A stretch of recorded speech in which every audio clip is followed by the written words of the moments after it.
谢今天晚上虽然是下雨的晚上，大家还愿意抽时间来参加今晚的聚会，实在是主特别恩典。继续我们在同一主日学所分享的圣约与教会这个节目讲一场出来。在开始的时候，我想我们先复习一下上次所讲到的，简单来讲到为什么认识这个圣约是这么重要。首先我们复习一下这个历史。所以宗教改革在16世纪时候，神使用他的仆人马丁路德开始归回圣经所讲的唯独因信称义的福音，带领弟兄姐妹脱离了中世纪这个天主教罗马教皇专权，这个迷信啊，都是靠着功德啦，靠着看上帝合作、神合作啊，天主之子这种方式。借着这个望弥撒、积功德、告解来靠这个来得救啊，就借着相信天主教教会所说的得救，这是中世纪的乱象。所以在中世纪乱象的原因是因为没有圣经可以读啊。那么所以呢，改教家就是唯独圣经，就是如果大家还记得我们讲过了改教信仰的这个介绍，大家知道是神的话是我们信仰生活最高的这个准则，最高的这个标准，一切按照神的话来遵循，这是属于宗教改革的子孙，也就是我们这些称为基督教会，不管是哪个宗派，浸信会、长老会、路德会，这个只要你说你是基督教什么会的，你就表示你不是天主教，那么你就是唯独圣经的基督徒啊。这个教会是唯独圣经的教会。那既然是唯独圣经教会，所以圣经是神的话语的启示，透过这个约的架构赐下来的，所以是叫圣约。因此呢，改教家路德他主要是神所使用，或者在当时这个到处都是这些抵挡的势力的时候，他等于是披荆斩棘，开出一条，他说你来到前面是树林，开出一条大道，但他比较没有时间仔细整理。那么瑞士的改教家是在他之后的，所以改教家有好几位，在今天瑞士所以巴塞尔的改教家欧克拉伯 （Oclampadius）， 在这个苏黎世的叫做慈运里，还有在日内瓦的这些加尔的这几个改教家，特别是苏黎世改教家慈运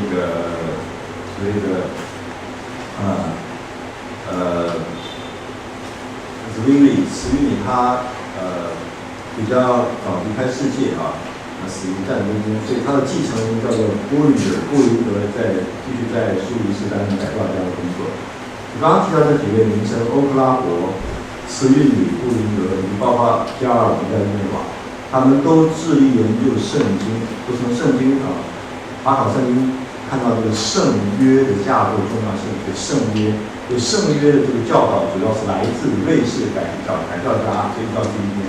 那这个圣约架构非常重要，为什么？圣约讲到神与人之间的这个关系，那神是圣约的主，是伟大的真神，他的主权旨意成就万事，对万有人他依靠他，对于他定他的旨意计划行过万事。以弗所书1章，罗马书8章，所以这圣约强调了。神是圣约主，大家还记得我在上次讲到说，圣约跟一般的契约不一样，一般的契约是双方平等来立的，上帝和我们这些人所的约叫圣约啊，不是 contract， 是 covenant， 是它是主权的精神，它定了这个约的内容，我们只是接受不接受罢了，我们没有权利修改上帝的这个约定。就换句话说，这个圣约表示神单方面为了我们的好处所设立。强调他的主权，另外这个圣约也强调人的责任，约中子民要守约，就得到约的恩典福气；被约就得到约的咒诅。所以这说明这个当我们强调神的主权的时候，我们知道在神的主权之内，我们有责任。所以这样讲清楚之后呢，是圣经的真理，就避免了有陷入这个属于宿命论的危险。宿命论就是上帝的主权旨意预定一切，你做什么不做什么都一样啊，都是完全是命中注定，是像中国人相信的是老天啊，命原先之命。那这个这种宿命论就排除了人的一切责任，这是不对的。所以改教家都强调上帝的100%的主权，对。他凭他旨意计划行作万事。以弗所书1章第11节，罗马书第8章28节说，他叫万事互相效力，叫爱神的人只是让他旨意被招人。所以神的主权是大到无所不在、无所不知、无所不能的。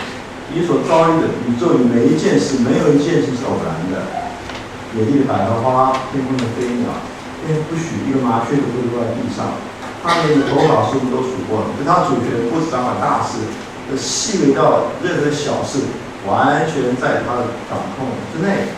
换句话说，对上帝来说，没有偶然的事情，没有凭着这所谓的几率这个概率的这种所谓的probability比方说，我们有时候听到气象预报说，明天50%会下雨，假设我不是气象专家，假设那好，你听他这样报告的时候，意思告诉你说什么呢？明天会不会下雨呢？没有人知道，有50%的机会。80%甚至100%也有可能报错了，那是因为气象专家只能掌握到影响下雨的所有因素的他已知的部分的50%，那至于未知部分他没办法掌握。所以明天会不会下雨呢？就要看当时情况来决定，台风转向很好，但是这是从人看得见的来说的。但对上帝来说，明天会不会下雨呢？早就预定了。对他来说，突然间怎么下雨？我不知道，不会有这样的事情。上帝不只是知道所有会影响下雨因素，很多是气象还没有办法明白了解。他不只是了解，他还掌控所有的因素。所以我们所信的伟大的真神上帝是掌管万有，他的主权管理所有宇宙间任何事情。所以罗马书第11章第36节说，万有就是万事都是本于他，所以万有依靠他，万有归于他，所以荣耀都归给他，直到永永远远所以改教信仰，归回圣经告诉我们所信靠伟大的三一真神，他掌管万有一切，他预定每一件事。那这样子认识圣经清楚启示的，那如何强调？就是说，那在神的主权预定里面，人有责任使得我们不会变成一个宿命论，那就是通过圣约来明白的。那上帝和你有约的关系，所以在约中你要为所做的事情负责。那这也是个奥秘就是上帝主权跟人的责任。我们可以看得出来，用人的理性思想呢，那就是变成进入两种错误的结论。一个叫宿命论，我刚刚说的上帝主权预定每件事，人就没有责任；另外说上帝没有预定每件事，所以人可以做什么不做什么来影响未来的发展。这个叫所谓的自由意志论，或是那这样的讲法，事实上是把，好像我上次我记得讲过了，我来复习一下，那就是一般人会把这上帝的主权神的主权，然后呢人的责任两个圈圈，所以上帝有主权预定呢，人就没有责任。人有责任选择，结果发生上帝就没有预定，这是一般人的想法，就是二元划分。但事实上，这样的划分结果呢，只会导致这个就是变成宿命论了英文叫 fatalism 宿命论。这个所谓是人们自由意志自己决定自由意志的。好，这样讲法呢是错的，不合圣经的。可是那因为如果是人自由选择会影响未来结果的话，那么表示上帝他都不能够掌握肯定未来发展，要看人配不配合比方说上帝要拯救你，今天对你说我就是不要信上帝奈我莫何主耶稣只能在我心房来叩门，我不开门他进不来，不是很多人这样讲吗？耶稣在你这叩门，这种讲法是不合圣经的。为什么呢？上帝要拯救你，他万事一些预定拣选你，那他拯救你是破门而入没有可能，你有可能抵挡他。比方说，扫罗他往大马士要去迫害基督徒，他一点都没有信耶稣上帝的光从天上打下来，把他打到地上对不对？主是谁帮助什么？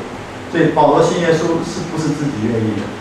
那其实你今天信耶稣，你说是你自己选的，那是一个上帝先拣选的你你醒过来了，你明白感谢上帝，他选我当然选他。所以耶稣基督在约翰福音15章说，不是你们拣选我，那是我拣选你们，分派你结果的。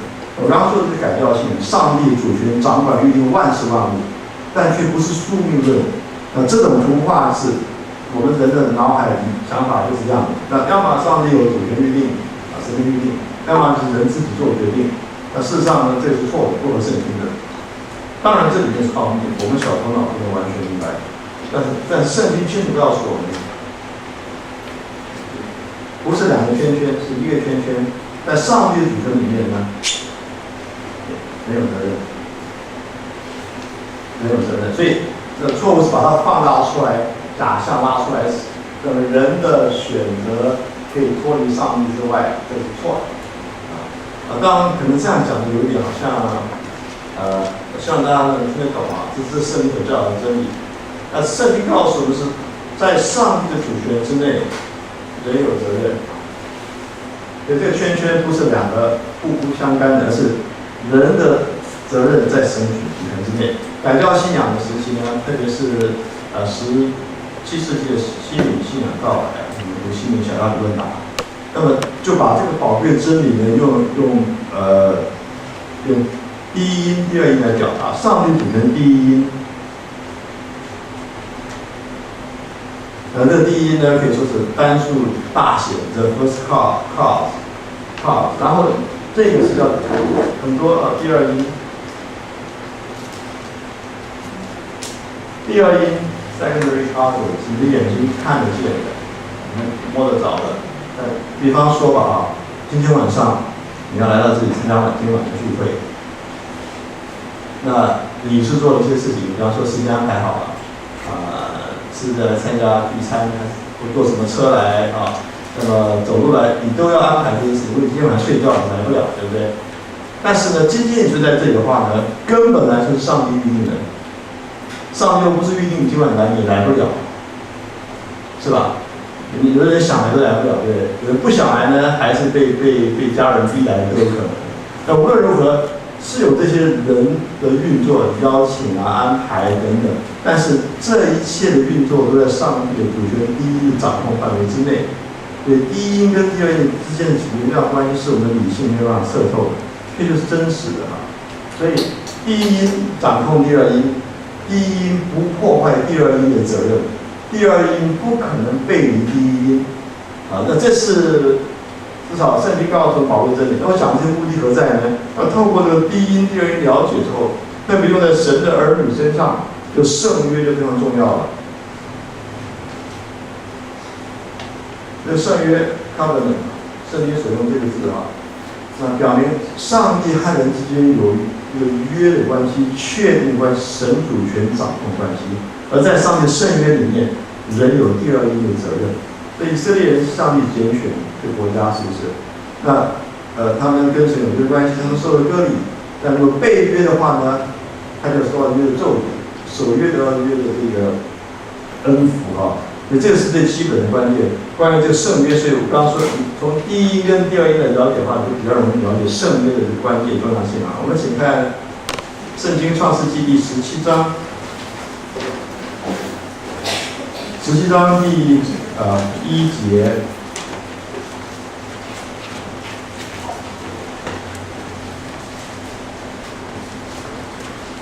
亚伯拉罕年99岁的时候，耶和华向他显现，对他说：“我是全能的神，你当在我面前做完全人，我就与你立约，使你的后裔极其繁多。”所以讲到神向亚伯拉罕显现，神说：“我是全能的神 ，Almighty God， El Shaddai 这个字，供应我们一切的需要。”神对亚伯拉罕说：“你要在我面前。”有人是说：“你要活在我面前，学习做完全人。”所以圣约的基本观念就是。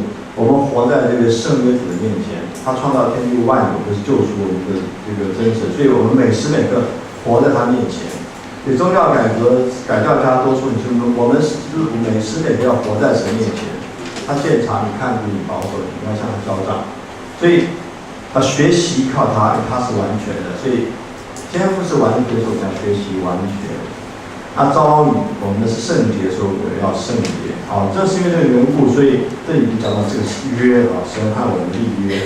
这个神不止和你立约，还和你的后裔立约。所以你看第7节说：“我要与你并你世世代代的后裔坚立我的约，做永远的约，是要做你和你后裔的神。所以这个约被称为是永远的约，表示约上帝主权所设立，它一定会持续到永远，而且一定要按他旨意成就。人不可能破坏上帝的约，人有可能被约，但是呢，上帝的旨意还是要成就。人是失信，但神不是失信的啊！神的旨意一定会成就的，那所以叫永远的约。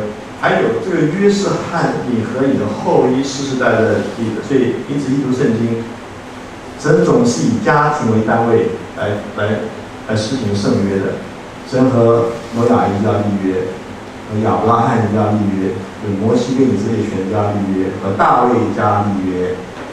所以这个约都是以家庭为单位的，所以这个很关键的。虽然每个人都有责任，但是有个约的责任。所以呢，这个腓立比的这个禁足典狱长他不是吓得要命吗？这个因为地大震动，他以为监狱老板都逃掉，他就要接受这个责任，就是典狱长要自责被处死，因为他犯人跑掉，他代替。保罗、希拉在监狱里面，那保罗、希拉就对他说不要伤害自己，我们都在这里。但是这个典狱长就吓得要命啊！那就纷纷点灯就进来，伏在这保罗、希拉面前说，就在使徒传16章所写的：2位先生，我当怎样行才可以得救？保罗、希拉回答说：当信主耶稣，你和你一家都必得救。所以这个拯救是以家庭为单位的。哥尼流全家，使徒传第10章说到，他全家在当天受洗。就底下，所以凡所有属他的兵啊等，通通他们的孩子全部属他的。所以神立的这个约是亚伯拉罕立约，包含了亚伯拉罕的后裔。无论是他家里面买来的奴隶或者家里生的奴隶生奴隶，或者是他自己亲生的，都要受割礼，因为和神都有约的关系。所以圣经说到这个约的关系和家人是有关系。所以当神拯救你，你就知道你有责任的，你的全家的归主你要向家人传福音。当然，并不是保证说一人得道鸡犬升天，你一个人信耶稣就保证全家都会信，但是有这个责任，神要借着你向你的家人传福音。所以我们要看重这个圣约的架构，家庭整个是一体来看很重要。这就是为什么教会里面的这个领袖、长老之士，你要好好照顾儿女，就是信儿女不信的话，他就不合适做教会长老牧师了。为什么？你自己家人都不能带领他享受这个神圣的恩典，那你没办法带领教会的恩典。这些都是从上次17章我们看到，这个约是永远的约，活在神面前和你和你的后裔立约。那神为什么还有立约呢？要显明他的这个保证呢？当然神不需要立约，他说的话就是真实的，所有就有那么一个。人是软的，人害怕上帝会不会反悔啊？上帝会不会像我们一样啊？我们有时候很不喜欢我们小孩子很生气，骂他，要把他赶走。上帝，你有没有想过上帝有一天会抛弃你？你大概不会相信吧？因为圣经告诉我们，上帝绝对不会抛弃我们丢弃，只有人会被那些上帝绝对不会丢弃。没有父母是会把孩子赶走，孩子自己要离家流浪。那所以呢，上帝要让我们这些蒙恩得救子民知道我们自己不配。害怕上帝会不会有一天就不管我，他不会不管你，他管你的道理，他给你保证就是圣约的关系。我们请看希伯来书，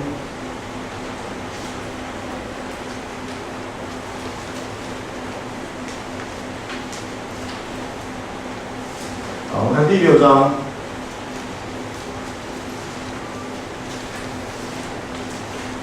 第6章。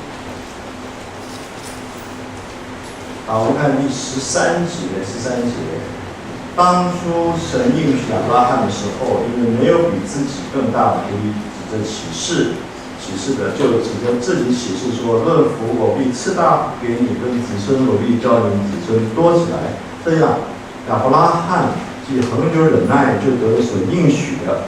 人都是指着比自己大的启示，并且以启示为实据了结各样的争论。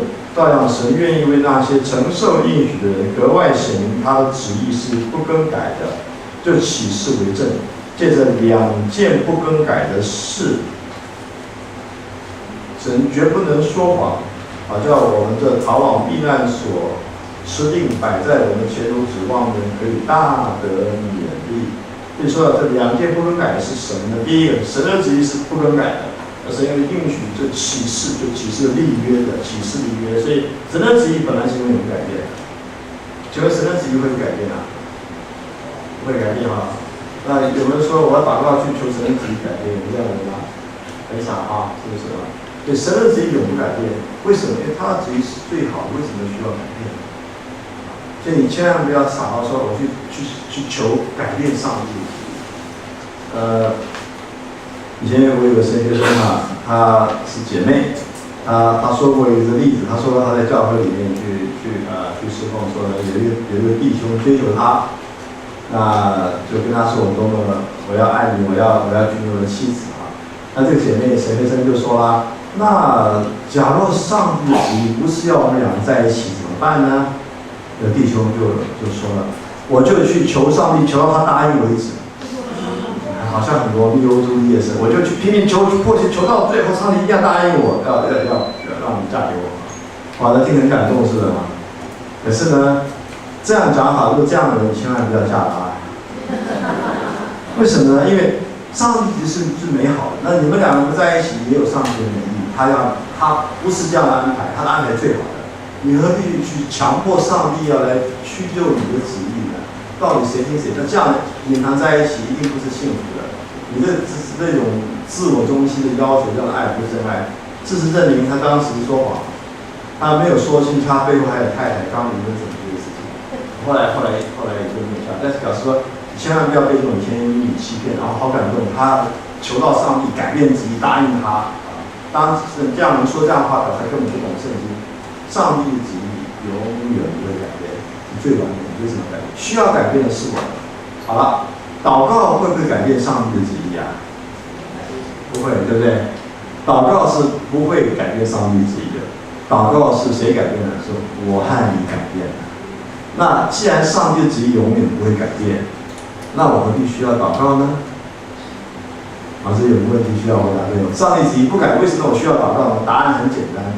祷告不是去改变上帝的旨意，祷告是去明白上帝的旨意。祷告是什么？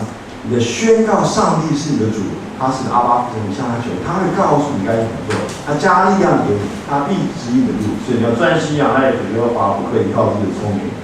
你一切所行的事上都要认定他，他必指引你的路。祷告是表示你在宣告，也依靠神的主权。神的话语成就在你生命中，所以这是要向主耶稣效法主的祷告，不要照我的意思，照你天父的旨意成就。祷告的真谛不是在于你去改变上帝旨意，祷告的真谛在于上帝改变你的顺服他的主权的恩典，和他所的器皿，和他的能力。上帝成就万事万物，他的旨意一定要成就。有一本书我读到，我觉得很难受。他呢是那一种灵恩派，或者说是当然不一定灵恩派，就是说这种认为的雅里面派也好，就是人本身认为人的祷告可以改变上帝旨意，可是他又知道上帝旨意是永不改变的，就怎么办呢？他想一个方法，我不知道他们告诉你，就是妥协式的。他这样说了吧：上帝呢，他手上有好几个计划，计划甲、计划plan A、plan B。如果你不祷告的话，他叫plan B 对待你。你祷告的话，还有plan A 对待你，你懂我意思吗？就是说，变成上帝有好几招可能看到，你祷告就给你这个，你不祷告给你这个。那当然，你祷告的话给你最好的，你不祷告给你是好的或者坏的。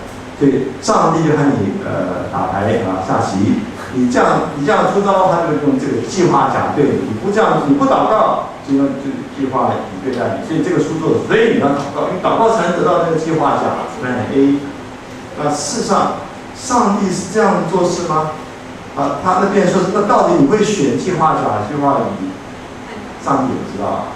你来，最后是你决定，因为你祷告事情这样发生，对不对？你不祷告事情是那样发生，是让你在决定嘛。你这样说来是，我希望他不是故意的，这个作者这样写，其实很诡诈的剥夺上帝主权。我告诉你，上帝没有什么计划甲、计划乙、计划丁，没有，上帝就是他们永远到永远不改变的计划是最美好，一定要成就，任何人都不能拦阻神的旨意。比如说明天下雨，明天会遭遇什么事，都在上帝旨意预定里面，只是你不知道。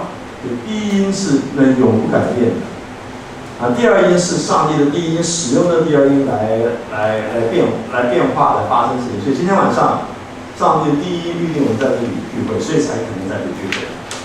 但是这个第一因成就是上帝使用了我们要负责的第二因，你要早点预备出门，不要交通阻塞，你要安排好时间，尽量不去做别的事情才能来，对不对？但是事情成了。你不能归功给第二因，你把一切都归给第一因。第二因顺服第一因来成就这一切。甚至连这个撒旦，他不是跟上帝相反吗？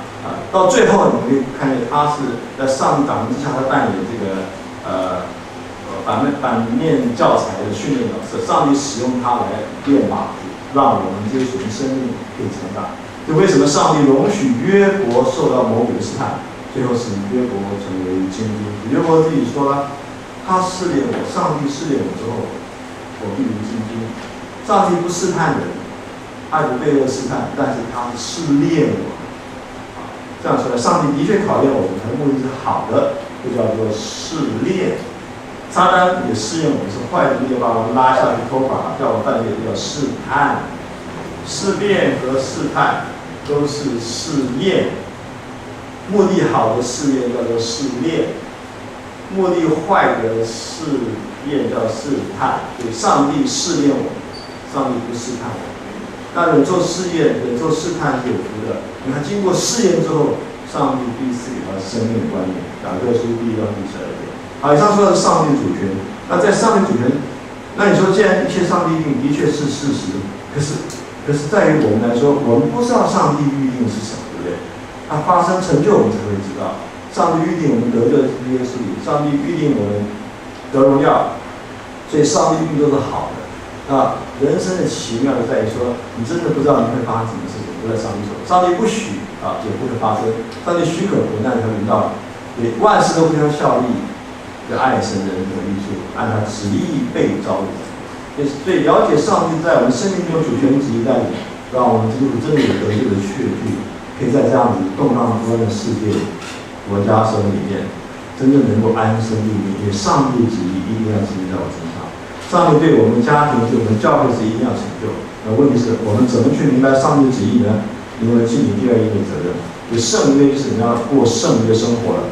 好，所以这个章讲历史大纲可以讲很久了。那我想选择重点对大家这个或者说。对有帮助的方式明白这个宝贵的真理吧。上帝圣约，这个圣约的架构，我们知道整本圣经都是以圣约为这个基因为 DNA 的。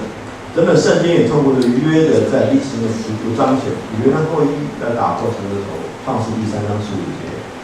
从这里一直到启示录，整本圣经是讲到这个救主，基督耶稣要来打破魔鬼的头，他自己脚跟受伤，他要受死而复活。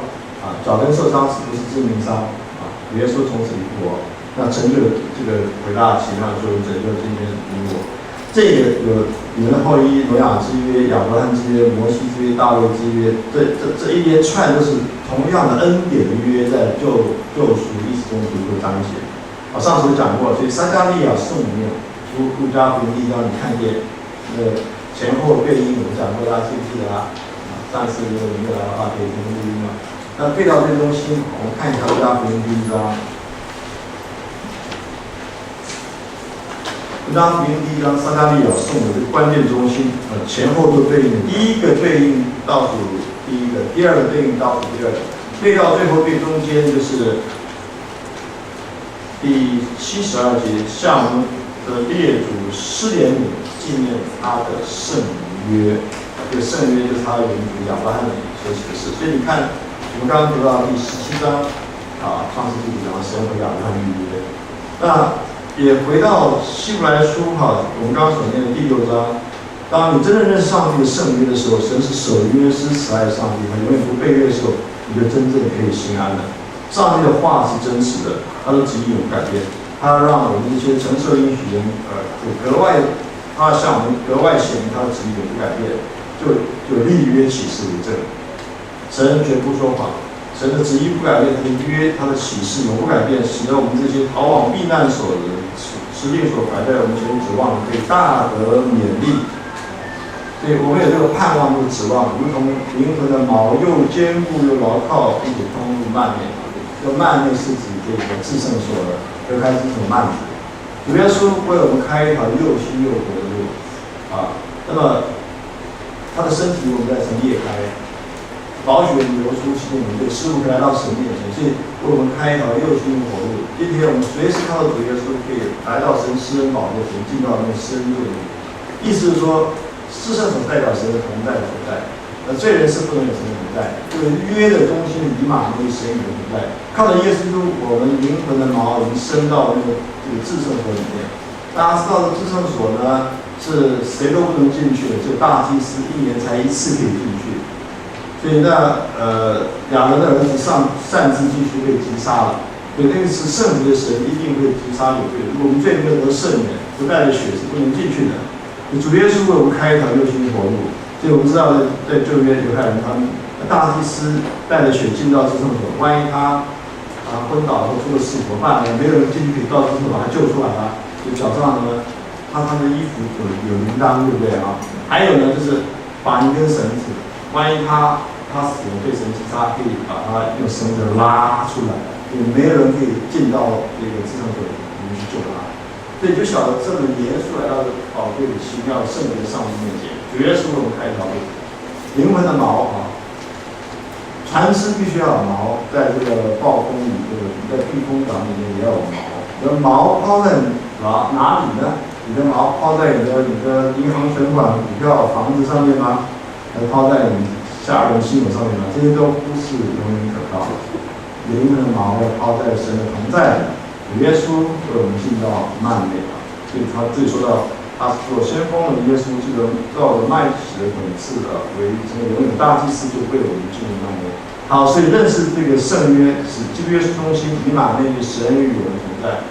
所以这个创世纪17到17章说，神说我要永远做你和你后裔上帝，你做我子民，这个就叫以马内利原则。这个原则总原则贯穿整本圣经。那甚至到启示录的时候，我们看最后启示录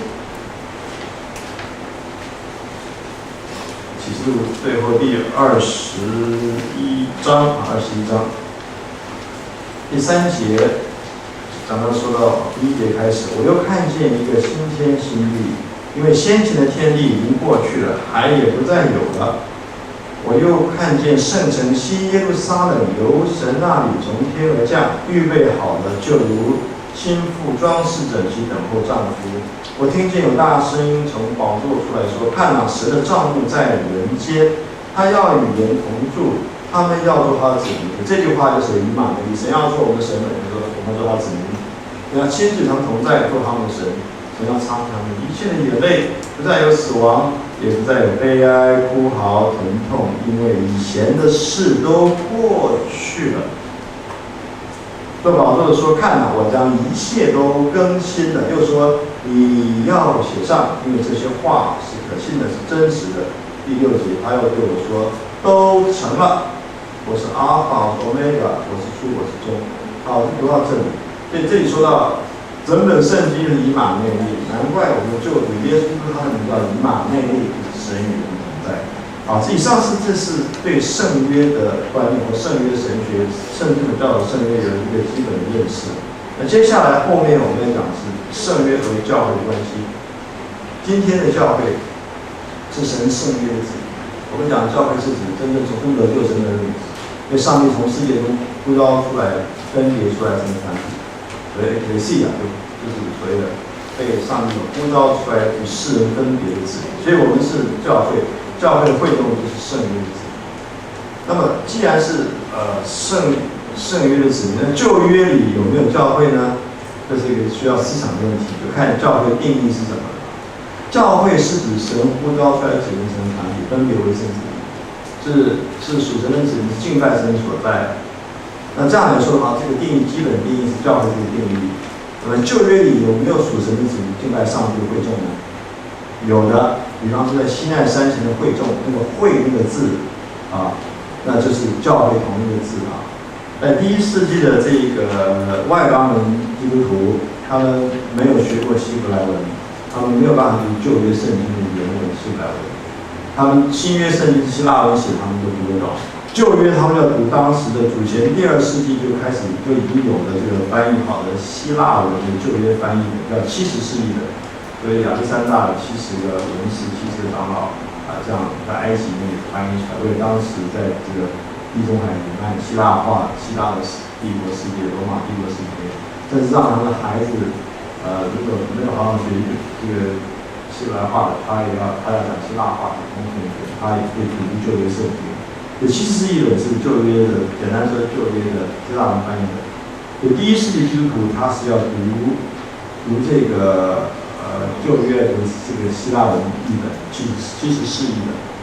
那么保罗在写信给外邦教会，他甚至还引用70世纪本的翻译，因为当读的是，经常说他读的就是这个希腊文翻译的，所以当保罗圣灵感动，他所引用的经文他所讲的是完全是准确的，不会有任何问题。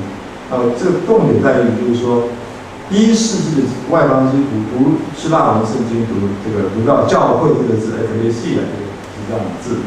他读到旧约的时候，也读到 ecclesia， 因为这个字用来翻译西奈山行耶和华的会众。换句话说，这个字的本意就是耶和华会众，所以旧约里也有教会，是说有耶和华会众的意思。当然，新约教会可以说从五旬节开始，但是神的子民，旧约里有圣徒亚伯拉罕真正这个属于神的子民，在以利亚的时代，他说他以为只剩我一个人他们杀了，所以要现在只剩我一个人。耶和华对他说：“我还为我自己民保守7000个人，没有向巴力屈膝。”所以真正属神子民的旧约里面，在旧约里的教会，广义来说是旧约会众，西奈山的会众。亚伯拉罕他的家人敬拜上帝，他们就是一个小教会。所以这样说来，你往前推，到底教会什么时候开始的呢？你可以说，比方说创世纪4章25节，你看创世纪4章25节。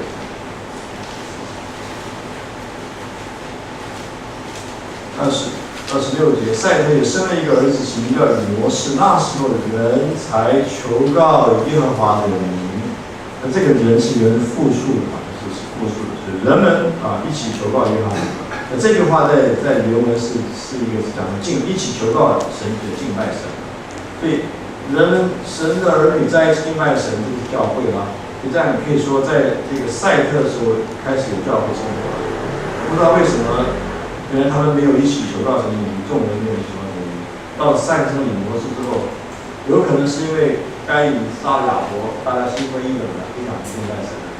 但到赛特的时候呢，他生了一个儿子的时候，比较强调以挪士就是软弱虚空的意思，表示他知道需要依靠神，这是神带他们复兴恢复的，他明显敬拜神。所以这时候你可以说，在赛特那里有一个那个时候亚当后裔属神子民在敬拜神，所以他有教会的实质。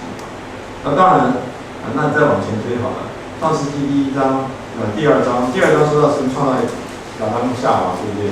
所以第15节说到耶和华神，2章15节将那人亚当安置在伊甸园，使他修理看守。这个修理跟看守这2个字很特别那这2个字在民数记、利未记使用过，说利未人在会幕里办理会幕事，看守会幕器具，就叫办理看守。这2个动词就是祭司利未人所在圣会幕侍奉的，所以这称为祭司性的用词。同样，这2个字在这里，创世纪第2章15节翻译作修理的看守，表示亚当夏娃有祭司的职分，他们要在伊甸园里生活，在圣所在那里敬拜神侍奉。所以敬拜就是侍奉，侍奉就是敬拜，在希腊的同一个字。希腊文里也有敬拜侍奉是同一个字。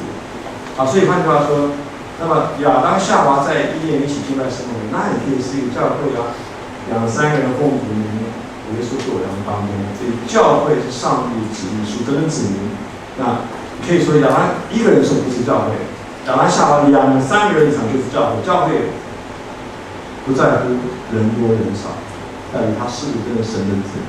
所以从这个广义来说，当亚当夏娃开始的时候就有教会。敬拜侍奉者。所以当亚当夏娃犯罪堕落时，是教会的过程。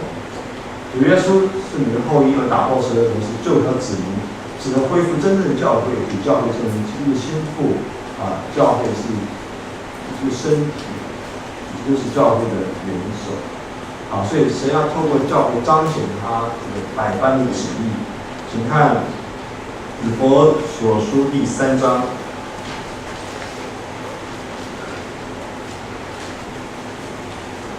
有些人说教会是有一种神学立场叫时代论，dispensation。时代论也就是说，分7个时代，每个时代不一样。旧约是给以色列人的，新约是给教会的，所以教会跟旧约没有关系。所以旧约讲全是指以色列人。那他们还说耶稣来了呢，传福音给以色列不听，所以临时改道就改道给外邦人才有教会。教会跟以色列是完全不同的团体。这样的解释叫时代论，我不知道你们听过。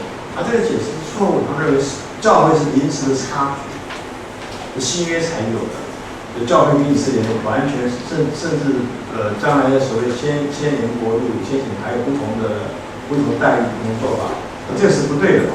所以简单说，时代论最大的错误就是说，把教会认为是临时的，从以色列不听转到外邦当中，这叫时代论。而事实上，教会是上帝在万事已经所定的旨意。我们怎么知道呢？请你看第3章。以弗所第3章第8节，保罗说他使徒职分。我本来比众圣徒中最小的还小，然而他还赐给我这恩典，叫我把基督上测不透的丰富传给外邦人，又使众人都明白这历代以来隐藏在创造万物之神里的奥秘是如何安排的。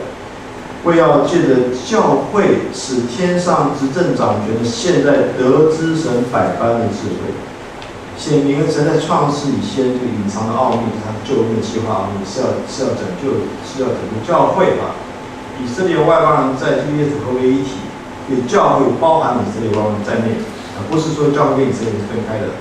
真得救的子民、旧约新约都是同一个基督耶稣教会里面的一份子。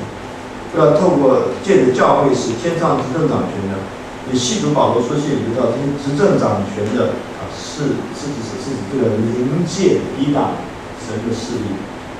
比方说，在以弗所书第1章，主耶稣从死里复活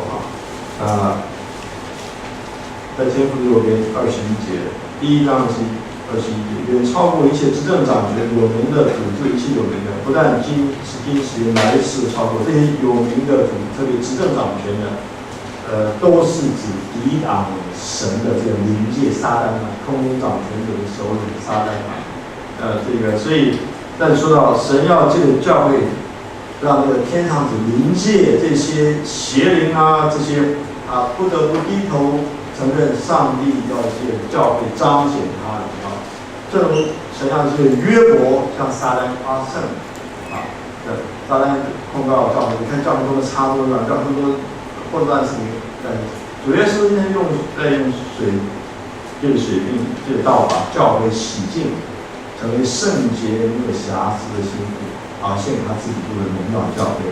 上帝最后审判全世界，他首先要他的审判从他的家起手。他如果不审判教会的话，他怎么能够审判世人呢？今天神正在洁净他的教会，教会一定要圣洁。那么到那一天耶稣再来的时候，教会完全成为圣洁。怎样借教会彰显他向这个仇敌撒旦灵界这些势力发胜，让他们知道，他们看耶稣自己复活，耶稣教会他们也到圣经他们看到现在得知神百般的智慧。百般这个字原是强调奇妙丰富的很，就像一个布一块这个织锦缎刺绣，它是好多的线，彩色线 ，very colorful， 这样织起来的。对上帝的这个充满智慧、丰富的旨意，透过教会彰显出来。第11节，这是照着神从万事以前，在我们主基督耶稣所定的旨意。所以现在姐妹们，教会不是临时的插曲，教会是在万事以前所定的旨意。他创造了亚当夏娃的教会，然后教会犯罪堕落了，对耶稣的宝血买赎教会，至终使教会与耶稣同得荣耀。因这个缘故呢，第12节说，我们因信耶稣，就在他里面放胆无惧，有信不疑的来到神面前，因为是上帝为教会定的美意。所以使徒为教会受苦，他说，所以我求你们不要因我为你们所受的患难上胆，你们是你们荣耀。然后使徒保罗开始祷告了，颂赞，因此呢，不能虚心。相信他真的跪下来祷告了，颂赞感谢上帝，求他按着他丰盛的荣耀，借着他的灵，让你们里面的人心里力量刚强起来。基督因你们信在你们心里，叫你们的爱心有根有基，能以和众生如同明白基督的爱是能长过高深。所以了解这个重要的观念之后，所以你要认识新约教会，要了解旧约的根源。所以透过神在旧约的教会众里面治理这个会众的事奉者，叫圣约事奉者，有3方面，就是先知、君王和祭司。所以这个透过这个来讲到，认识教会的这一个，你要建造教会的复兴。你要认识属于教会建造蓝图呢，整本圣经有清楚的教导。所以既然在旧约里的这个会众，就所谓旧约教会，神是使用先知、君王、祭司来治理，也表示说先知、君王、祭司3大职分，满足了神子民的需要。基督耶稣就所谓的这个基督这个受膏者，旧约的3种职分要受膏，我们都知道，先知、君王、祭司。那这是圣约里面的侍奉。神子民是圣约的团体，所以圣约团体有先知、君王、祭司，都很重要的意义啊。所以先知传讲神的话，那君王是治理神的家啊，祭司是献祭代求，促进与神与人的和好。这3个职分就是圣约职分。在新约里面呢，也就因此展开来了，因为新约和旧约教会是一脉相承，同为一体。那教会的生活与事奉圣约的这个。生活与事奉，每一个人上帝有约的关系，恩典之约主要是宝血买赎回来的，所以在恩典之约里面，主耶稣是我们立约的元首，教会是圣约团体，所以教会很重要，你不能脱离圣约团体，做修道士隐居起来，不过教会生活是不对的。所以圣约的生活就是教会的生活。那么，先讲教会有3大标志是这个圣约的实行。我们看一下所谓跟先知、君王的这个祭祀关系。那么在宗教改革时期呢，怎么样知道是真教会呢？天主教是假教会，因为它没有圣经可以读。那么教皇专权人们要透过祭司、神父的告解才能觉得圣，望弥撒、迷信这些望弥撒，我们说到这个主耶稣的宝血身体在弥撒的时候，神父主导这个变化本质，可能耶稣就这比他杯变成耶稣的血身，这些都是错误的解释迷信。那么什么是真教会呢？改教家如何看待自己？他们被天主教逼迫改教，他们敬拜上帝，他们才知道什么是真教会。真教会照着圣经来的，所以凡是忠心传讲神的圣道的，我们来看一个教会是不是忠心传讲神的话语。有教会里面不传讲神的话语，那在搞别的活动的话，就是教会就变成一个团体了。就是变成一个社交活动团体。你会发现到教会12个功能，实际上团体都能取代。因为同乡会、俱乐部这个孤儿院、医院、社团都有。有一件事社会团体不能做，但是传讲神的圣经圣道，这是教会最主要的使命。所以就讲到教会的这个有这个先知职分，就是传讲神的话。第一个教会最关键是它是不是传讲主的圣道。不传讲主的话语，讲一大堆这些人云亦云的这个哗众取宠故事笑话，大家参加很快乐乐所以有些教会站起来和什么几个我不讲太多几个人握手说耶稣爱你，我也爱你。这平常活动可以，主日敬拜者专心来敬拜上帝不见一人只见耶稣。台上人越少越好，太多人你看眼花缭乱。所以我们需要注描耶稣。所以改革宗信仰的教会上台人很少，可能牧师从头很大，或有一位长老领会人会讲到，为什么不要上面太多人晃来晃去就是分散注意力。因为发现有的时候牧师讲到之后，你想报告的事情，请大家参加什么夏令会？夫妻恩爱营，大家笑一笑就把前面讲到全忘光。很多活动或者请政治明星打球的什么明星歌星来做见证，大家到底是在看谁呢？你真正教会是不见一人只见耶稣，他必兴旺，我必衰微。我专心传福圣道，这教会真正的标志。凡是不传讲圣道的，不看重圣经的教会，它不是真教会。第二呢，祭司层面，这个祭司在就要献祭。那么教会里要有这个洗礼跟圣餐啊。如果教会不实行洗礼圣餐，它不是真正的圣经的教会。旧世纪大家知道，旧世纪现在变成慈善组织。刚开始的时候，在这个18、19世纪是传福音起家的啊，旧世纪。那旧世纪很遗憾的是，他们不施行圣礼。这旧世纪里没有洗礼，没有圣餐。严格来说，它只是一个基督教的一个救济机构，它不能证明教会，它不施行圣礼，它不给人施洗，也不发圣餐的啊。所以这个是只能算是查经班哈，你知道有些地方有查经班有团契，它不是教会，它不施行圣礼。圣礼是表明这个有祭司职的，要透过这些圣礼来养育神的子民。君王职呢，表示教会要有纪律。教会要有管教的纪律，教会呢传讲神的话，也施行了按圣经施行洗礼圣餐，但却不管教的话，所以教会里有保罗说，你们怎么当中有淫乱的事啦，有人选择妓女啊，我们当中怎么会有弟兄告到外邦法庭呢？我们当中怎么会有人不相信耶稣或是耶稣身体复活，不相信，这些要去管啊，这就是要去教他们，带他们悔改，不听话的话，不悔改的话，不听圣经的话。最后要开除会籍等等，教会有纪律，教会不实行严格的纪律的话，怎么能够圣洁子民团体生活呢？所以这是正道的传讲，圣礼按照圣经来施行，按照圣经施行纪律管教，这是教会的真标志。就是因为这是履行了先知、君王、祭司三个职分三大需要。我们怎么知道教会的三个标志？我们判断什么是一真教会？我们好好来衡量我们自己。教会是不是真教会？当然，你搬家或介绍别人去别教，那个教会是真教会，你要看他有没有这三方面啊。耶稣大使命清楚吩咐，请看马太福音第28章，28章大使命啊，第19到第20节。好，我们一起来念行。所以你们要去，使万民作我的门徒，奉父子圣灵名给他们施洗，然后所吩咐你们的，都教导他们遵守。我就常与你们同在，直到世界的末了。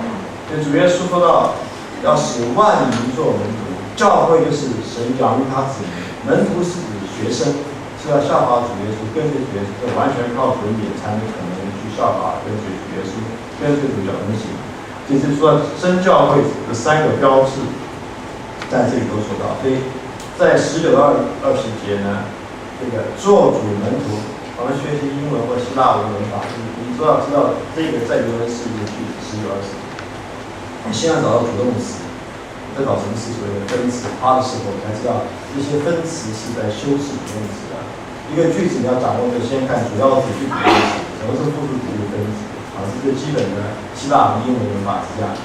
所以19、20节的主动词就是要使万民做主门徒。那有三个分词，第一个 going， 你要去，不是等人家来，你要去传福音，带领万民归向主内 going。第二个呢，就是所谓的施洗 baptizing， 你要给他们施洗，让他们归入圣父、圣子、圣灵。第三个动词是 teaching 分词啊，第三个分词 teaching。所以，凡我所吩咐你，都教训他们，凡是主所吩咐我的。如果吩咐你真的圣经，所以这个 going, baptizing, teaching 这三个字、三个分词，说明如何使万民做主门。好，那么首先你看到有没有讲圣道传讲？当然有了，你要去传福音、传神的话。再来，主所吩咐我们一切真理圣经都要教导他们，这显然是有这个。圣道的传讲，先知的职分。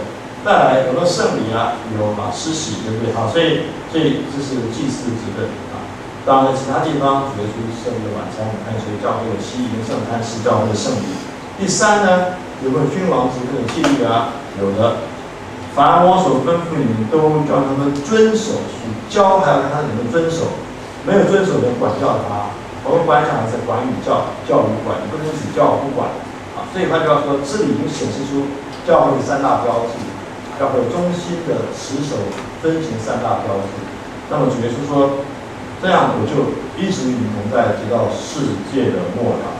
好了，所以这个教会的三大标志是圣约生活的三大标志，所以先知、君王、祭司也是神子民需要这样说吧你要研究一个国家、一个社会、一个教会，我要研究你家那我就要问三个问题。第一个呢，就是说你们这个团体、这个教会、这个社会、这个家庭有没有真理的传讲？家里有没有教真理？教会里面教了什么话？如果没有的话，那你就不知道什么是真理，或者不在这个世界当中随波逐流，人在江湖就糊里糊涂了。教会跟着世界走，被世界牵着鼻子走，那是不对的。第二个我问的是，你们有没有你们教会的实行的这个洗礼圣餐？圣餐聚会是大家都参加，明不明白圣餐的意义是什么？洗礼圣餐是神来君王是你们教会有实行劝诫、管教、辅导的人那一个国家社会也都需要有这三方面的需要。先知成长真理的，那么这个君王是治理的祭司是强调这个爱神爱人的关系的。比方说这个也就是比方说对你来说可以说是每一个文化、每一个时代、每一个部落最原始到现在最开放、最发达的国家，一定要有学校，或者家里面在家教学要真理的传教。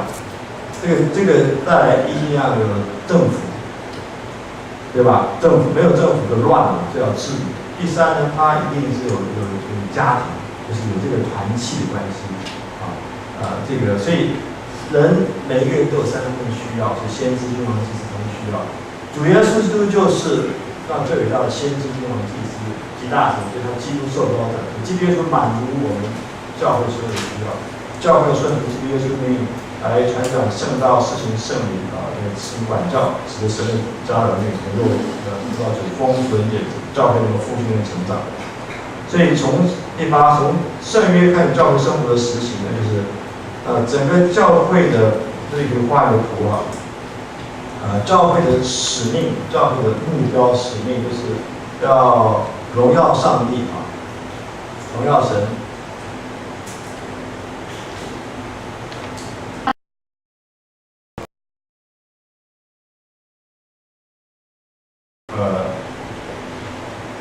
然后是敬拜神，教会最重要的是敬拜上帝。在敬拜上帝的同时，就会养育神的儿女圣徒，还有向世人传福音。这是教会的这个所有的事工的这个真正的目标在哪里？怎么去达成呢？方法是什么呢？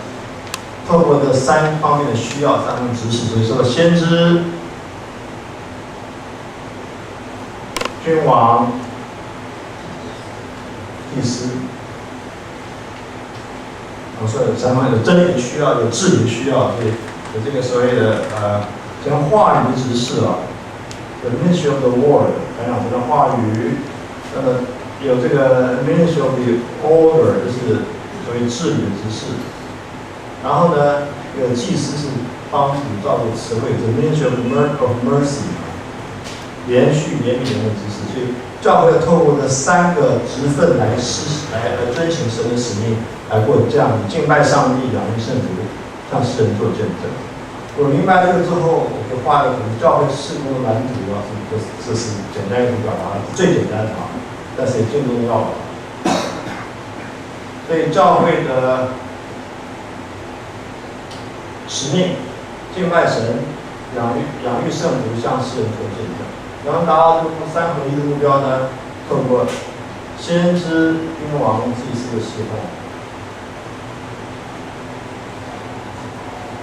这个叫做话语的指示，教会需要有人专心蒙召、祈祷、传道。你记得这个《使徒行传》第6章讲到，照顾希伯来话跟说希腊话寡妇不均的时候，那么他们来见使徒，使徒就去祷告，然后跟会众说，要我们天下这个专心祈祷传道来管理办是不合宜的我们要专心祈祷传道，有人是专心的祈祷和做话语的侍奉，传道就传道的话，这个叫话语的侍奉，就是先知职任，像教会的牧师和教师，就传讲成话语的主日讲坛的侍奉，可能主日学的教导、小组长的带领，这都属于这个所谓的教导成话语侍奉。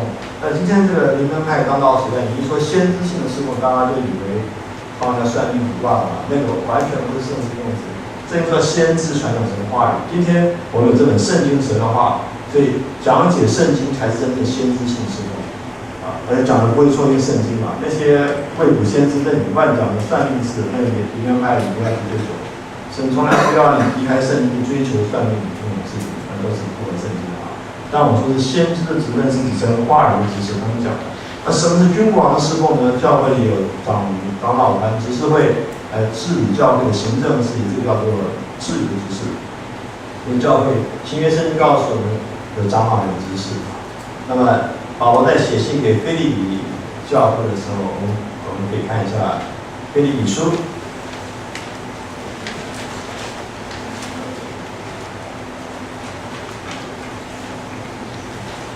在腓立比书第1章第1节说，基督耶稣的仆人，我们一起来念经。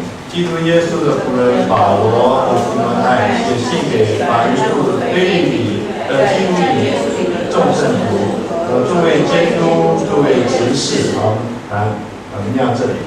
保罗写信的时候，他问安，对不对？写信给谁呢？第一个，凡住在腓立比的腓立比教会所有基督耶稣与众圣徒，我们刚刚讲的圣徒。所以教会的神的人的信仰。第二呢，诸位监督，监督这个字从提多书、提摩太前后书这个所谓的教牧书看得出来，监督就和长老是同义词，所以诸位长老、诸位监督。第三呢，诸位执事，所以教会的架构是有这个有信徒，当然有长老和执事来治理他们、牧养他们，这是教会架构很清楚的所以在从早期教会所施行的，或者中世纪边天主教专权，那宗教教会所背负就是说，只要话语的执事呢，是由这个叫做teaching elder 教导长老，今天叫做牧师牧师或是教导长老。牧师这个词圣经是有的，但是它的意思是教导长老。我们看提摩太前书看提摩太前书。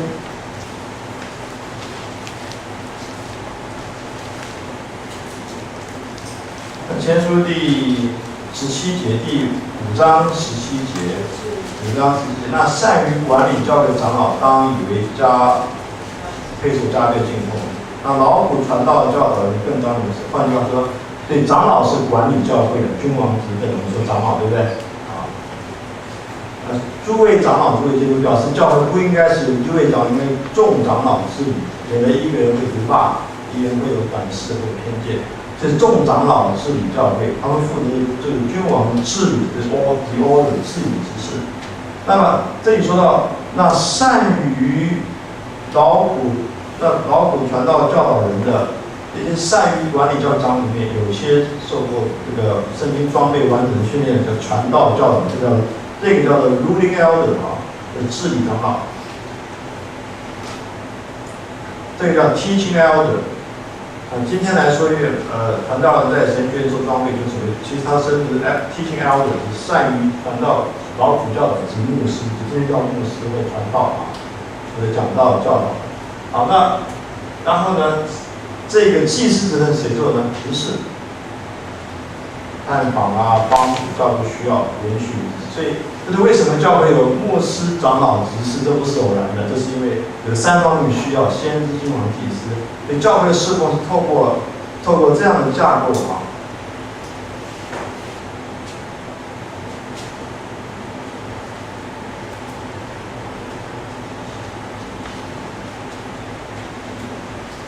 这是一个平面图。教会的这边讲教会的事工的目标是要敬拜上帝、养育圣徒、向世人做见证。这边是讲到这一个达成这个目标的方法借着这个先知并万有牧师、长老、执事侍奉。那我们信心会是没有长老的吧，对吧？我们执事扮演的这个治理和连续都在一起。圣经上是有长老的，所以可能我们信心会需要好好反省一下，为什么没有长老？我们需要想这个问题了。为什么这个从教会怎回答？这不是今天的讲题了。那我们现在信心会教会讲这个。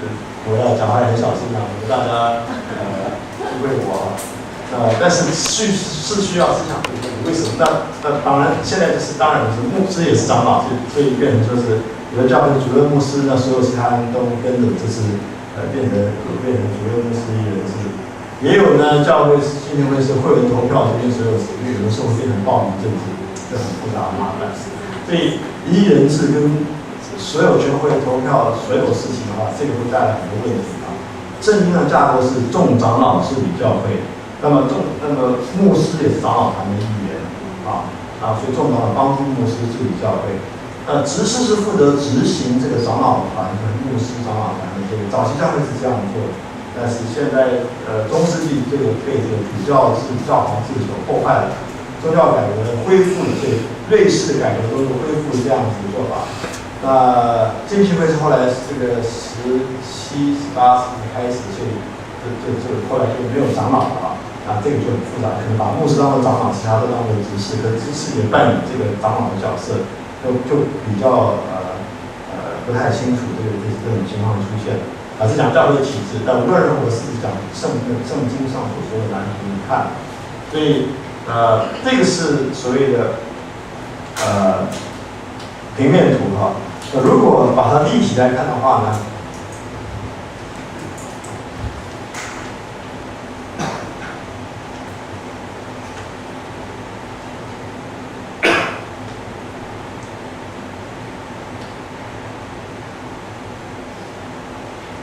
大家读这图的需要会意那意思说它是一个三角形这样起来所以呢。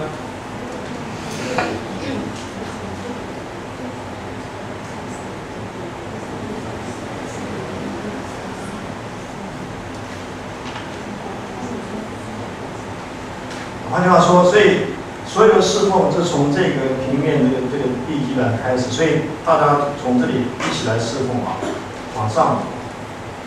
好，那么所有的侍奉，无论是牧师、长老、执事，都要敬拜神，也都要仰视圣灵，都要向世人做见证。只是它有分工，这个比较话语要有的治理，这是所谓连续的，所以但目标都一直合一在一起那时间关系，可能不能讲太多，就是。我在神学院教父的把这个图来代表。最重要的是说，这是一个三角锥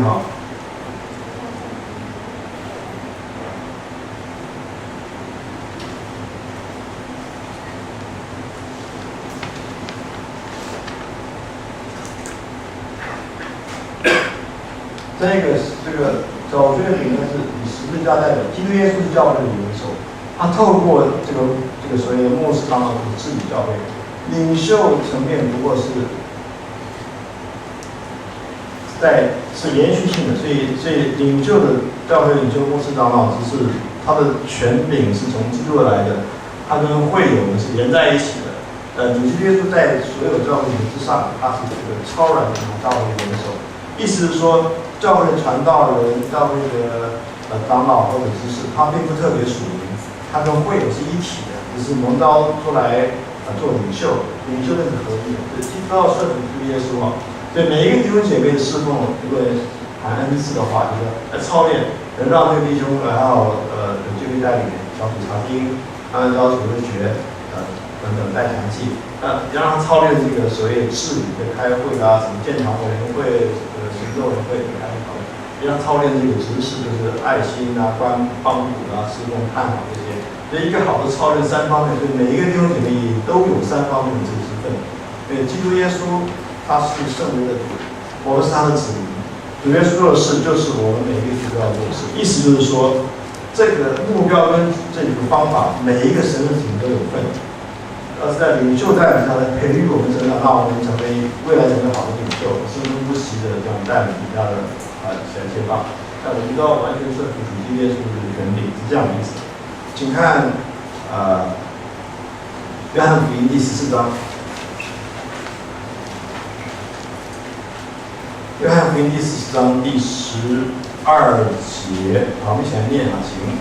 我实实在在的告诉你们，我所做的事，信我的，并且要做比这更大的事，因为我往父那里去。主耶稣说：“我实实在在告诉你们，我所做的事，信我的也要做。”主耶稣做何事呢？主耶稣他是基督，基督就是受膏者，具有先知、君王这三个职分。所以每一个基督徒也就有这个从基督而来的这个三个职，我们都有先知、君王、祭司职分。你的先知职分什么呢？好好读圣经，和别人分享这个话语。什么是君王职分？好好善用上帝给你的24小时，你的身体、你的生命，不要浪费你的身体，不要浪费时间，为主而活。把自己的生活环境、家庭管理好，才能适合上帝教会。所以每个人都有君王职分，不要乱。那么每个人都有这个所谓的祭司职分，我们要爱神爱人，尽心尽意爱主如上帝，也要爱人如己。要劝人与神和好，与人和好。每个基督徒都有先知君王的祭司职分，千万不要忽略。我们每次都要敬拜上帝，都要帮助弟兄姐妹、两个神的，也都要向神对不对？只是那个角色职位不同罢了。因为在上面做领袖的帮助底下，都只能超越这3方面的职分，能完成3大唯一的使命。所以基督徒要做基督所做的事，并且做的范围更大。主耶稣往父那里去了，因为主耶稣现在坐在天父宝座中间，透过圣灵和圣道来治理的教会。不是说我们有能力做比基督更大的事，不是的。基督透过我们对着圣灵和圣道，使用教会来做比当初耶稣所做的范围。耶稣当年他的足迹没有离开巴勒斯坦，今天福音传到地极，为什么？50万人的信主，是因为耶稣透过教会来做这个大事情。这个原因，所以每个基督徒所学何事，就是读圣经书、读圣经什么都要做，基督耶稣要我们做的事。所以有这个意义来说，我们所谓的基督徒小基督，就是所谓的我们不是基督永远会变基督，而是要活出基督，效法基督，属于基督的叫基督徒。对，这个是教会圣约生活的蓝图教会生活的有关议题呢，正是因为这缘故，所以有些议题很敏感。我要先警告大家，我每次讲到的题目呢，有增加这个题目，少一个朋友。但是我们按照圣经教导，比方说那个教导和治理，请看现在讲这个教会是很关键议题我们请看提摩太前书。当然，你有问题、有建议、意见，可以在我们待会后面讨论时间我们来讨论我希望我的9点10分我讲完20分钟，大家可以来一起讨论有关一些的议题，包括对我以上所讲一些回应，我们可以讨论。我们看提摩太前书第2章，你们今天教会里可不可以有女牧师女的牧师、女的长老，可不可以有？你说可不可以？他比较会讲道，他很有恩赐，为什么他们当女牧师呢？所以现在台湾不少教会有女牧师，对不对？女强人神学院女院长我讲神学院，我不讲社会上社会上不谈女总统、什么女老板女经理人、女校长，那是社会上。教会神的家都会有女牧师、女长老。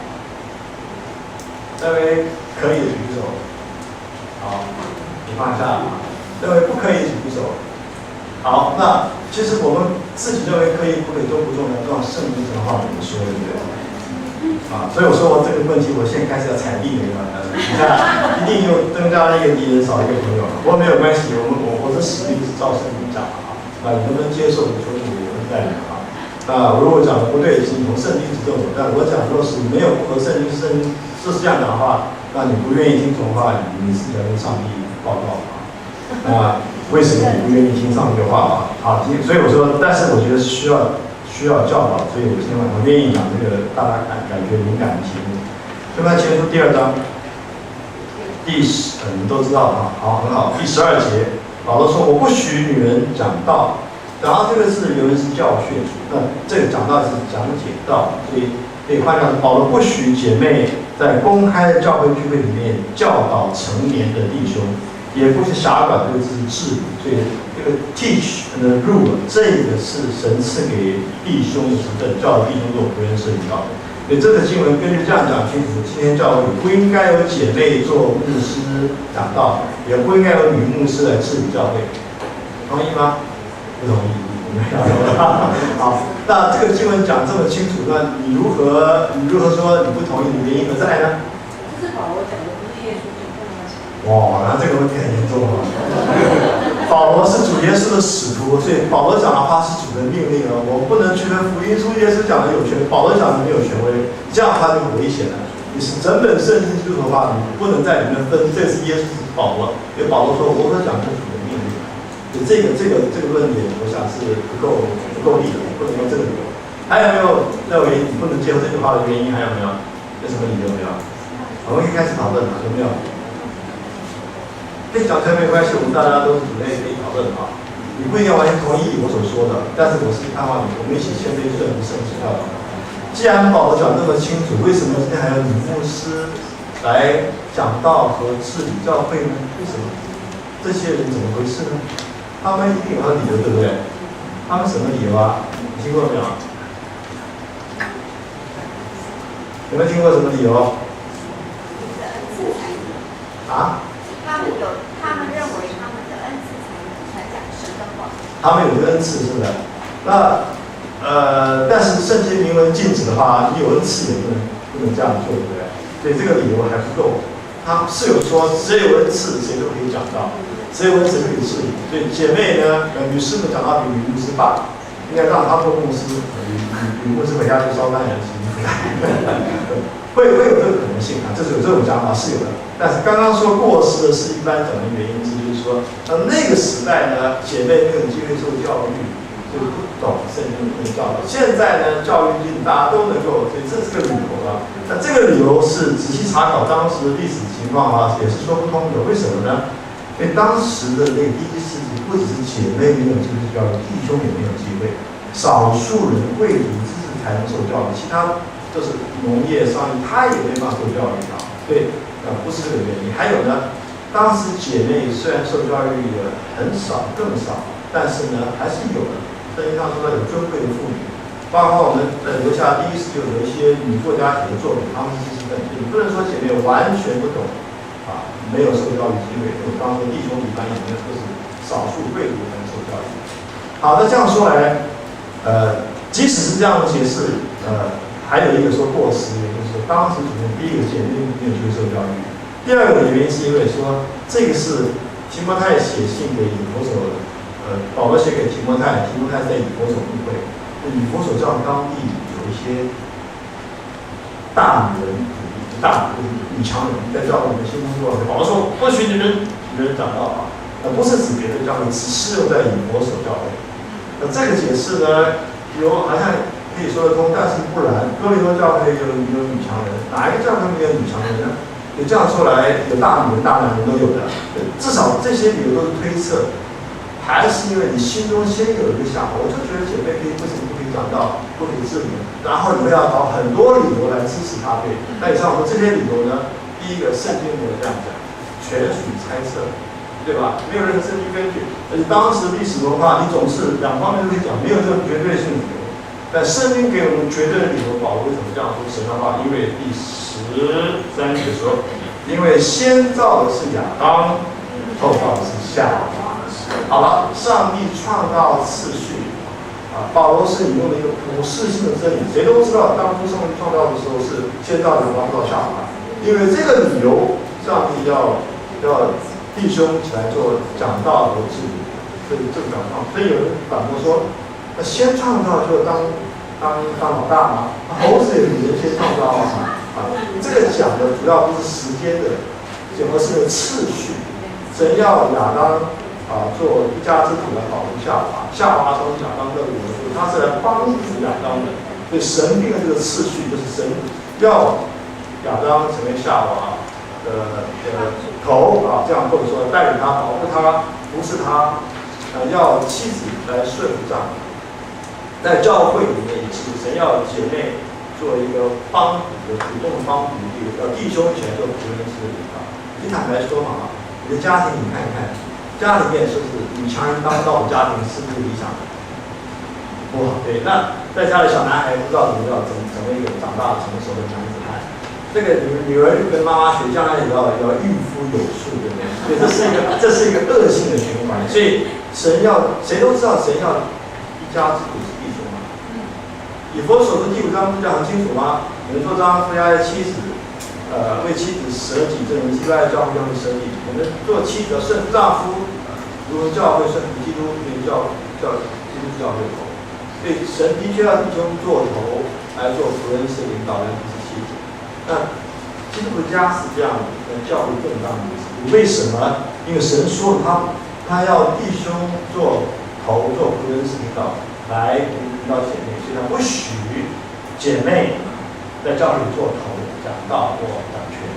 原因何在？因为这是上帝所设立的，而这个是宇宙性的真理，是绝对的，是保罗所提的理由，你不能反驳他。因为神的确是先创造亚当，后造夏娃。第二理由是，并且不是亚当被引诱，乃是女人被引诱，现在所以我们都知道是撒旦先找夏娃下手，对不对？他为什么不直接找亚当找夏娃呢？从内线下手啊？为什么？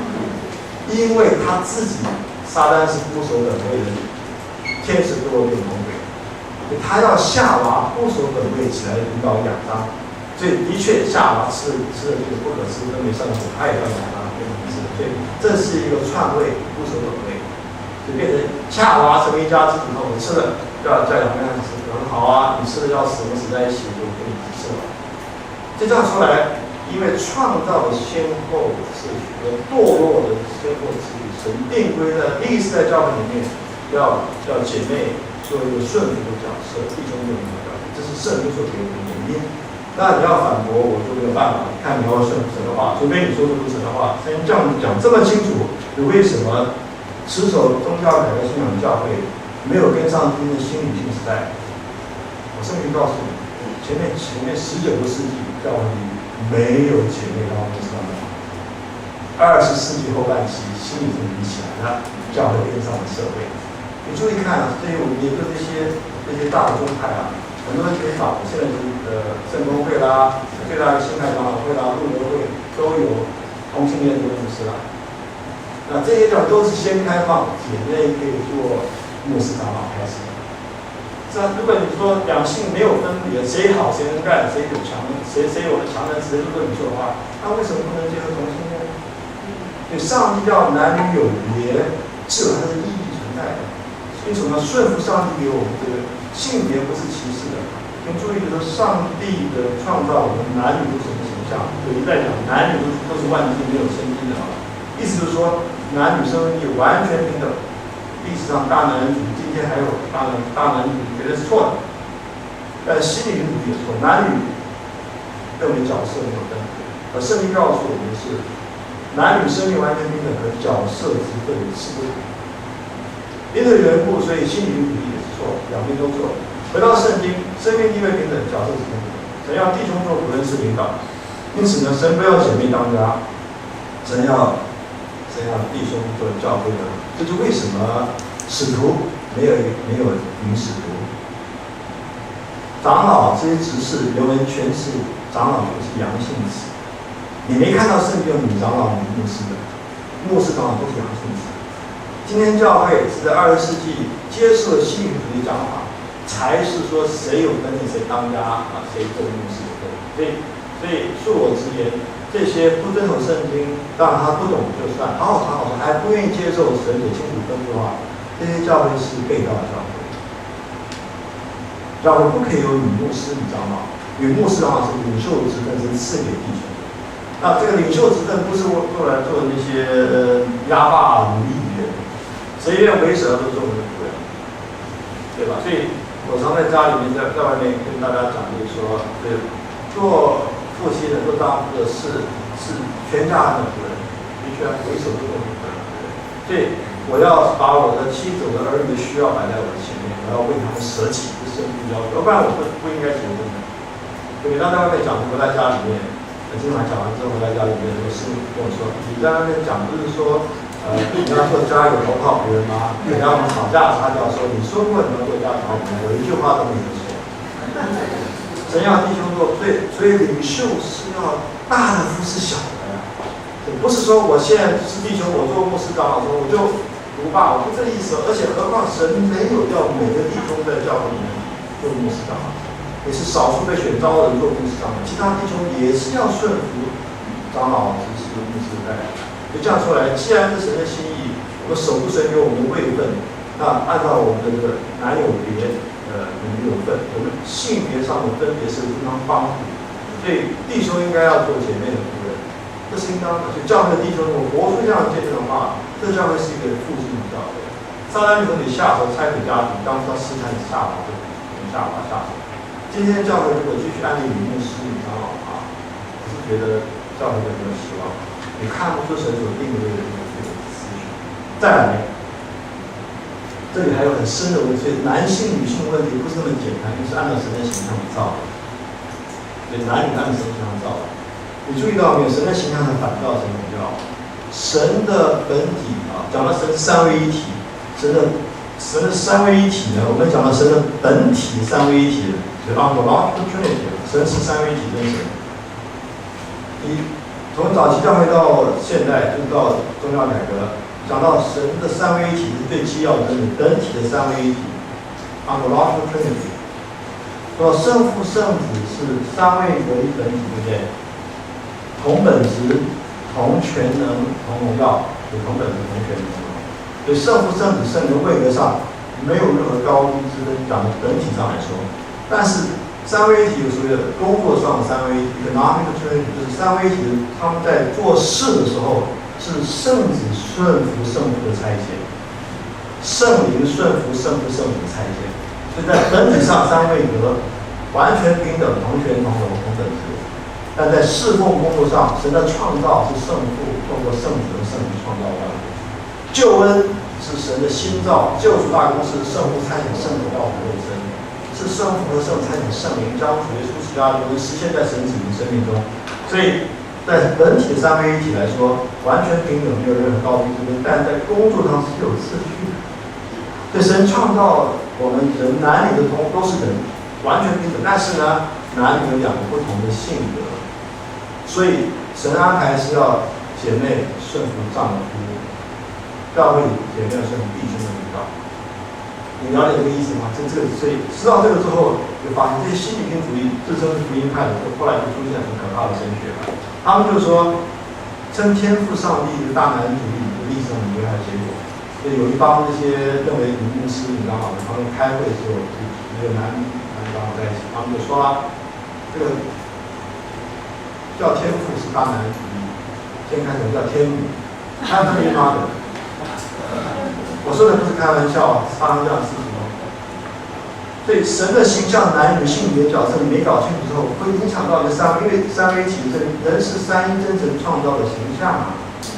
所以这个男女的这个所谓 manhood、womanhood 是很深的，这影响到我们对上帝的认识。为什么我说，如果教会继续有女长老、女牧师的话，这个角色扮演就出很多问题，不止家庭会出问题，教会的信仰会出问题。所以我说这个讲这话是不够经常的，当然也只能讲到这样为止了。我知道你们当时听了，有的很生气、不高兴。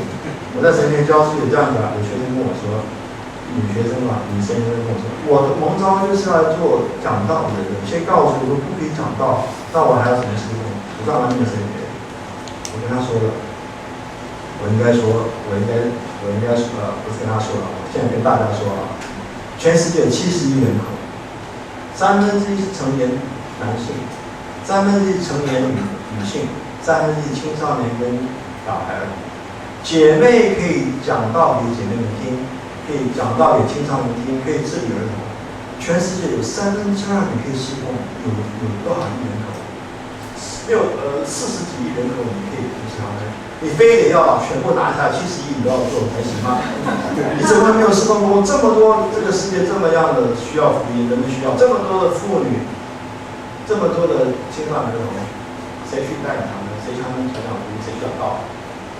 姐妹啊，你不看没有侍奉工作，就是你一定要做那个，我要讲道，我要出头，那就这个工作不是神派的所以这样说来好，简单我讲到这里我这里写了一篇文章，叫做《男女事奉问答》，因为这个问题不止大家提的在中国大陆的培训更复杂。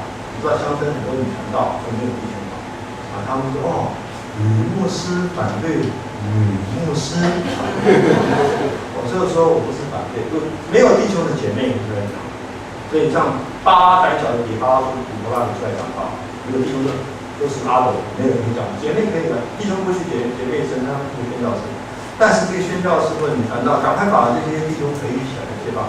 而不是自己一直去做主的牧师。所以大家的意思，所以那是因为你说在弟兄缺席的时候，像爸爸不在家，爸爸软弱缺席，妈妈当家，这是所有的合理的。爸爸在家，妈妈也当家的话，这就有问题了。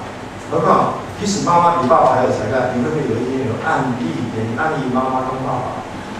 你不会的嘛，因为这个名称是谁给丈夫、神给教会牧者、长老是良性制，你为什么要案例这个名是长老？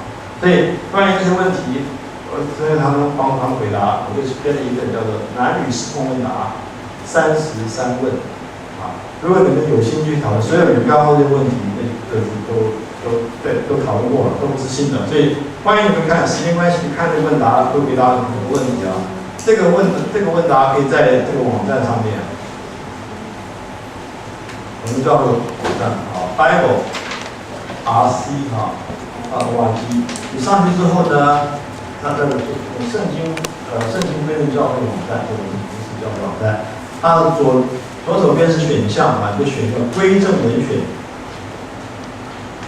归正文选里面有很多文章是我们放这都可以免费下载的。那么里面有一项的男女事奉问答，会从家庭谈到教会，今天这个角色混乱不清的问题在哪里？所以这些问题都有讨论。所以男女事奉问答的结论就是说，姐妹可以做所有在家庭的教会事奉，只要不违背神安排的弟兄做为人是领导的原则。